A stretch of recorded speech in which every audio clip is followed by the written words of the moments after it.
invited here today. I'm just going to be very informal and just talk to you a little bit about sleep disorders in general, and then we'll talk a little bit about what we do over at the sleep lab at the hospital. If you have any questions, please ask. We'll go over the little questionnaires you filled out later. It's a real simple screening tool. But again, my name is Terry Partain. I am a respiratory therapist. I work for home medical professionals, or you might have heard HMP Diagnostics. And we do manage the sleep lab, so we work really closely with the hospital for any type of sleep disorders. First question, anybody in the room already had a sleep study, on a CPAP machine, or familiar with the process? Okay? Very good. Do you use it? Very good. Okay.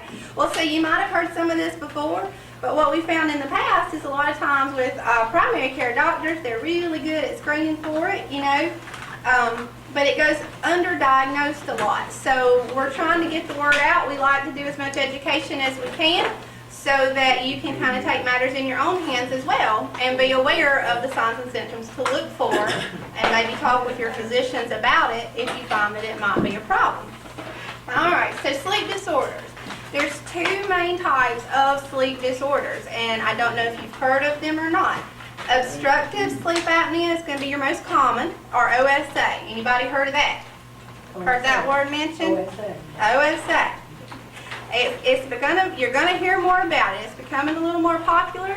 We are realizing more and more every day the effects it has on a lot of other health conditions. So OSA, or obstructive sleep apnea, is the most common. As we test patients, 90 to 95% that we screen are going to have that form of a sleep disorder. We'll go in a lot more detail about that. The second form is central sleep apnea. It's a little different. It exists, but only in about 5% of patients that have sleep disorders. It's a different form. It's more of a neurological disorder. It's where your brain and your muscles that you use to breathe don't communicate very well. So it's a whole different ball game. A lot of times a neurologist will follow up with that. Today I'd rather talk about the OSA, the obstructive sleep apnea, that you're probably going to hear more and more about if it ever gets brought up for you personally. Now, all that means is exactly what it says. There's an obstruction. There's something blocking your airway that's not allowing air in or out. If air's not going in or out, oxygen's not going in or out, and we've all heard before that's really not a good situation. Every organ in our body needs oxygen to function properly.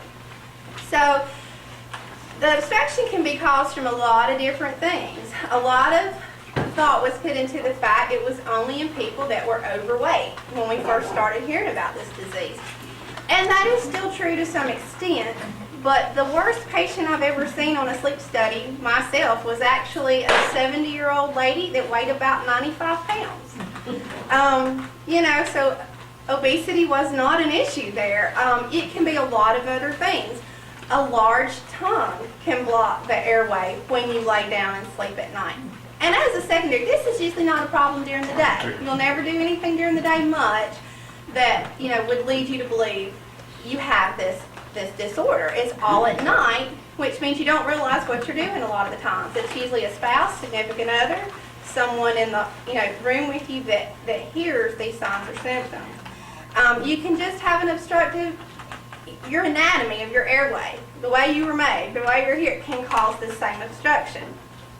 So how do you know you have it? What does it mean if you do? If you have it, you have periods of what's called apnea. Does anybody know what apneas are? It's where you stop breathing.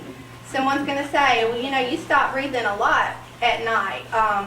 Apneas is where you actually stop breathing for more than 30 seconds at a time. So that's a really long time.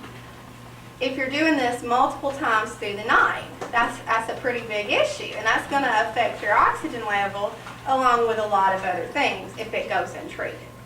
How do you know? Signs or symptoms? They're pretty obvious, and I've left some information in front of you. There's some brochures about sleep apnea. They're very basic, they're very simple, and they show some pictures that also illustrate what I'm going to be talking about.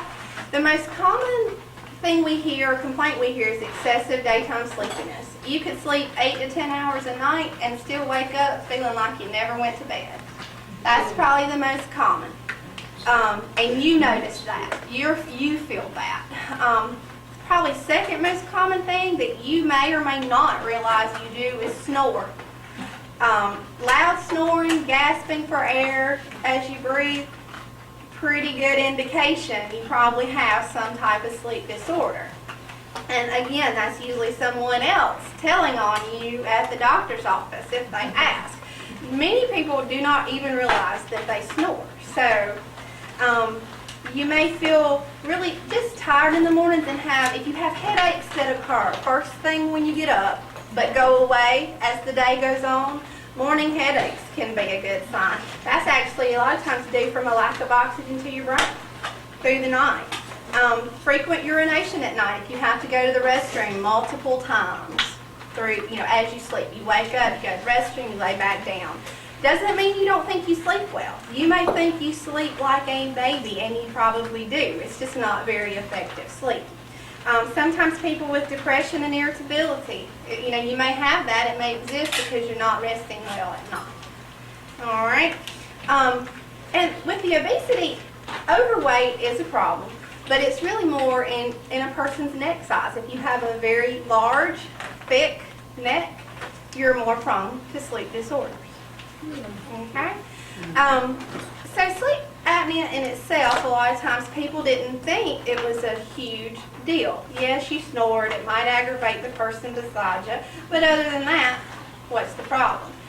Well, the problem is, as we've done more and more research, we're learning more every day, not only does sleep apnea affect just your breathing, it affects a whole host of other health conditions.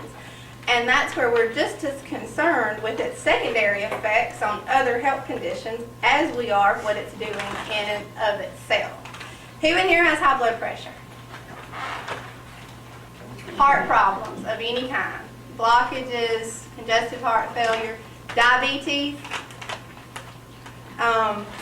history of a stroke or a stroke runs in your family. All of those things are made worse by sleep apnea. Untreated sleep apnea, let me say that. You get your sleep apnea treated, it's almost a guarantee. Your blood pressure comes down, your risk for stroke or even heart attack comes down. High blood pressure is going to drop. Anybody in here on multiple blood pressure medicines, 2 or 3, 3 or 4, can't seem to get it under control? Uncontrolled high blood pressure with multiple medicines, it's almost a guarantee you've got untreated sleep apnea as well. So if you have this, or if you're still driving, anybody ever feel really drowsy, sleepy when you're driving? It's a big cause of wrecks. A big cause of wrecks is untreated sleep apnea. So if you have it, you think you have it, or you know someone that has it, what do you do to get you diagnosed? A lot of times, you see your primary care doctors, and they're wonderful, but their primary concern are those major health conditions. They're screening you for all your blood work, they're checking for blood pressure issues, heart issues. A lot of times, sleep apnea doesn't come to, they don't think, it's not the first thing they think of to check you out for, because there's a lot of other things to be concerned about as well. So sometimes it takes you as a patient mentioning these symptoms. It's not always commonly asked, or these symptoms can be related to something else, that they don't think about sleep apnea always. So there's a couple things you can do. Now some do. Sometimes it's getting more and more awareness out there. A lot of doctors are actually asking more questions. So there's a couple of things. You can mention this. Always talk with your doctor about any signs and symptoms that you're having. It'll key them in on what they need to do to get this diagnosed or find out if this is actually a problem that you have. So the first thing is talk to your doctor. There's a couple of different things we can do. Your primary care doctor, any physician, can order what's called a sleep study. And that's what you would need to have done if you think this might be a problem. It's the only way to truly diagnose it and determine what type you have and how severe, or if you have it at all. There are other sleep issues that aren't obstructive sleep apnea, so it could also rule it out. But it has to have a doctor's order. Some primary care physicians are fully comfortable ordering the test. It's a diagnostic procedure, just like an x-ray or blood work. It's no different. And that's where, at our lab, you come over. It's actually not at the hospital. It's right off-site across the road by Dr. Porcas's office. It's not a scary place. It's not a hospital bed, but you do spend the night there. You spend 1 to 2 nights, depending on what the first study shows. It's actually more like a hotel, a resort. I have pictures if anybody wants to see it. It's a very nice place. Very nice place. So you spend 1 night there. They look at everything from your breathing, brain waves, heart rate, limb movements, and that is interpreted and read, and by the results of that, we know if you have sleep apnea, if it's obstructive, if it's central, and is it mild, moderate, or severe. Now, some primary care physicians are going to want to send you on to a sleep specialist, and that's where we're really lucky now. We actually have one here in town, Dr. Janot, if any of you guys have met him. If not Dr. Janot, there's Dr. Mohan, there's doctors in other towns. So some primary cares will refer you for a sleep evaluation first through that sleep specialist, just as if you saw a cardiologist or an orthopedic physician. So that's kind of up to you and your physician together. But once it's diagnosed, there's a lot of treatment options for you. And treatment options, the first night you go, you have a sleep study. It's determined that you do have this problem. The second thing you're going to hear about is called a CPAP titration. Who in here has already had that? I know I have a couple of patients on CPAPs. The CPAP titration is the second night. You're asked to come back again. They monitor the same thing, but this time they put you on what's called a CPAP machine. Has anyone ever heard of a CPAP machine other than my 2 users here? A CPAP machine pretty much 90% of the time fixes the obstructive sleep apnea problem.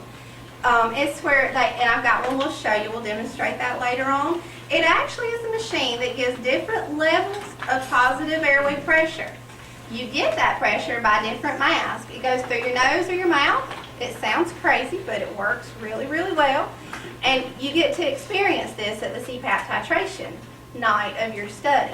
So our sleep techs will actually fit you for a mask, put this machine on you. It goes from very low pressures to very high pressures. And it's a simple fix. If it's simply obstructive apnea, adding that airway pressure opens up your airways. It allows air in and out. It allows oxygen in and out. It solves your problem. So that means your heart's oxygenated, getting the oxygen that it needs. Your brain is getting the oxygen it needs. So all these health conditions that we are concerned about improve because your risk of heart disease, stroke, diabetes, you can see improvements in a lot of this, and a lot of that's because your body's getting the oxygen that it needs. So the whole purpose of that CPAP titration is to figure out exactly what pressure is required for you personally to keep that airway open and solve all those problems. Oxygen levels remain good, and then we know that's what will fix your sleep apnea. If that happens, the next thing the next step in the process is actually getting a CPAP machine. And of course, insurance plays a role, different requirements for different insurances.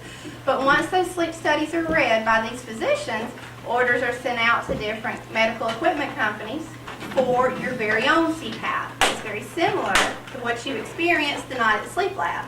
But you bring it home, you keep it, you get used to it, you wear it, and it solves your problems. And what you'll usually notice, it takes a little getting used to, but after 3 to 4 weeks of therapy usually, some sooner, some a little longer, it takes a lot of support and getting used to, but what you notice is that you have more energy during the day. Most of the time, you had no idea how bad you felt until you start to feel better. So you notice the morning headaches are going away. You notice that you use the restroom less at night. You notice that you wake up feeling like you actually have gotten some rest. So you can physically see and feel that. But what you don't realize is your risk of stroke, heart attack, high blood pressure, all that has also come down as well. So it's a really important thing to do. And the questionnaire that we filled out is a really simple screening process. We can go over that. Does anybody have any questions as far as actual sleep apnea or the process of getting a sleep study, what's being done, what's ordered? Any questions? Does anybody in here feel like you have these problems? Snoring, tired, excessive daytime sleeping? Is it a fact that if you snore, you have it? It's not a guarantee. It's a good indication. It's a very good indication. What if it's just on certain circumstances that you snore? Like I snore, I think, when I'm really, really tired. Right. If it's situational, it's not quite as much of a guarantee. But the only way, what was that? Do I want to know? Yes, that is not correct. It needs to be checked. It's the same as if you fell and you're not sure if you broke your arm. Your arm hurts, but is it broken? We don't know. You have to get an x-ray to check.